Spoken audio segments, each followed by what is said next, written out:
Beredar video cerita dari Trisha Angelika Sambo yang merupakan putri sulung dari Ferdy Sambo dan Putri Chandrawati mengenai bahwa ayahnya telah berpesan kepada keluarga untuk mempersiapkan yang terburuk. Video itu diunggah oleh akun TikTok @citra91. Terlihat ketika Trisha Angelika bercerita dengan matanya tampak sedih dan kedua matanya pun terlihat sembab dan bengkak. Diduga ia sering menangis.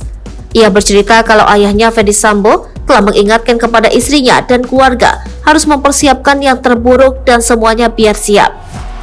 Kayak papa tuh selalu bilang ke mama kalau kamu tuh harus mempersiapkan yang terburuk. Jadi kalau yang terburuk kejadian kamu siap dan nanti kamu nggak kaget, ujar Trisha. Trisha juga bercerita keluarga diingatkan untuk berpikir hal yang terburuk untuk membentuk mental yang siap. Jadi tuh mama sama keluarga tuh sudah kayak worst case aja deh gitu pikirannya. Jadi sudah siap mental dari awal. Kemudian di akhir ucapan Trisha di dalam video yang diunggah tersebut, ia juga berbicara jika vonis yang dijatuhi maksimal, kedua orang tuanya juga sudah siap mental. Jadi pada saat dijatuhi vonis maksimal, Ferdy Sambo dan Putri Chandrawati sudah pasrah dan siap mental, pungkas Trisha. Lantas video itu juga banyak mengundang komentar netizen yang berempati dengan Trisha dengan memberikan pesan-pesan positif kepadanya.